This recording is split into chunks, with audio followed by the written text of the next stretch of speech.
Hello friends, আজ আমি ভেটকি মাছের পাতুরি বানিয়ে দেখাচ্ছি। তো আমি 1 কিলো ভেটকি মাছ নিয়ে নিয়েছি। ওর কাঁটাগুলো ছাড়িয়ে এরকম করে ওরাই কেটে দেয়। তো প্রথমে আমি এটা ম্যারিনেট করে নেবো নুন আর ভিনিগার দিয়ে। 1 চামচ ভিনিগার দিলাম, 1 চামচ নুন দিলাম। এটাকে আমি আধ ঘন্টা ম্যারিনেট করে রেখে দেবো, জল দিয়ে ঢাকা দিয়ে রেখে দিলাম। এবারে আমি একটা মশলা বানিয়ে নিচ্ছি। কালো সর্ষে আর হলুদ সর্ষে, কালো সর্ষে দিলাম 2 চামচ, হলুদ সর্ষে দিলাম 1 চামচ, আর 1.5 চামচ মতো পোস্ত দিলাম, 4-5টা লঙ্কা দিলাম, আর একটু জল দিয়ে আর 5-6টা কাজু দিলাম। দেওয়ার পরে এই দইটা টক দই, এটা আমি জল ঝরিয়ে রেখেছিলাম, ওটা দিলাম। আদা বাটা দিলাম 1/2 চামচ, আর মশলাটা যেটা বেটেছিলাম ওই মশলাটা পুরোটাই দিয়ে দিলাম। তারপরে আমি একটু লঙ্কা গুঁড়ি দিলাম, হলুদ গুঁড়ি দিলাম, অল্প লবণ দিলাম, সর্ষে তেল দিলাম। ভালো করে মাছটাকে একটা কাগজের মধ্যে রেখে দিয়েছিলাম যাতে জলটা সোক করে নেয়। এবারে ভালো করে মশলাটাকে আমি প্রথমে ভালো করে মিশিয়ে নেবো। তারপর মাছটার মধ্যে আরও সর্ষে তেল দিলাম একটু। দেওয়ার পরে এটাকে ভালোভাবে ম্যারিনেট করে, ভালোভাবে মেখে ম্যারিনেট করে করার জন্য আধ ঘন্টা, আপনারা 1 ঘন্টাও রাখতে পারেন। তবে একটা আমি কলা পাতা নিয়ে নিয়েছি। এই যে কলা পাতাটা মাঝখান দিয়ে কেটে নিলাম, মাঝখানে সিধারাটা কেটে নিতে হবে। তারপরে আমি এটা গরম তাওয়া করে তার মধ্যে এটাকে ভালো করে এপিট ওপিট করে সেঁকে নিলাম। এটা সেঁকে নিলে কী হবে, কলা পাতাটা ফেটে যাবে না। তো এইভাবে এই দেখো হালকা হালকা লাল লাল কালো কালো হয়ে যায়। তো কাঁচা লঙ্কা দিলাম, তারপরে একটা পিস দিয়ে দিলাম এর মধ্যে। দেওয়ার পরে ওপর থেকে সর্ষে তেল দিয়ে এটাকে ভালো করে আমি বেঁধে দেবো, সুতো দিয়ে ভালো করে বেঁধে দিতে হবে।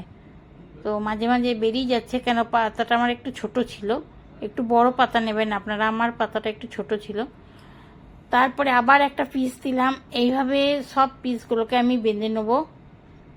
তারপরে আমি এটা ভালো করে বেঁধে নেওয়ার পরে দেখো এইভাবে একটু করে মাছ দেবো, একটু করে মশলা দেবো, কাঁচা লঙ্কা দেবো, সর্ষে তেল দেবো। দেওয়ার পরে এইভাবে বেঁধে নেবো। সব কটাকে আমি তৈরি করে নিলাম। এই যে আমিও আজকে বাঙালির শাড়ি পরেছি, সেই জন্য হাজব্যান্ড আমাকে রাগাচ্ছে। তারপরে এগুলোকে আমি তাওয়ার মধ্যে ভালো করে লাল লাল করে ভালো করে সেঁকে নিলাম। এই যে তার মধ্যে আপনারা একটু তেলও দিতে পারেন। তেল দেওয়ার পরে এর মধ্যে ভালো করে লাল লাল করে এপিট ওপিট করে দুপিট করে ভালোভাবে সেঁকে নিচ্ছি। সেঁকে নেওয়ার পরে এটাকে আর একবার ঢাকা দিয়ে দেবো উল্টো করে। 2-4 মিনিট পর আমি ভালো লাগলে লাইক শেয়ার করে দেবে, লাল লাল সাবস্ক্রাইব করতে ভুলবে না। লাগছে দেখতে আর খেতেও দারুণ লাগবে। একবার বানিয়ে খেয়ে দেখবে, এইভাবে আপনারা একবার বানিয়ে দেখবেন, ভালো হয় খেতে। আমিও খেয়ে দেখি কেমন লাগছে। তো দেখো পাতুরিটা আমি আজকে টেস্ট করে দেখছি। প্রথমে অন্যদিন হাজবেন্ড করে, আজকে হাজবেন্ড বললো তুমি করো টেস্ট। এটাকে খুলতে হবে প্রথমে, গিটটা ফার্স্টটা খুলতে হবে।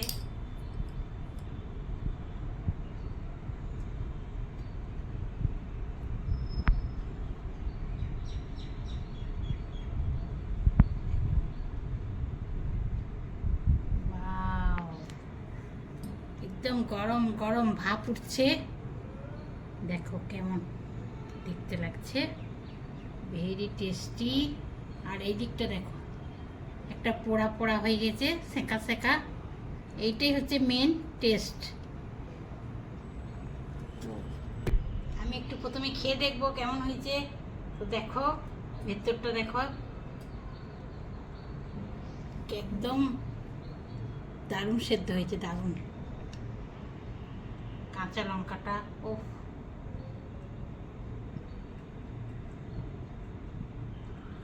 গরম আছে, একটু গরম গরমই ভালো লাগবে খেতে। কাঁচা লঙ্কাটা মেখে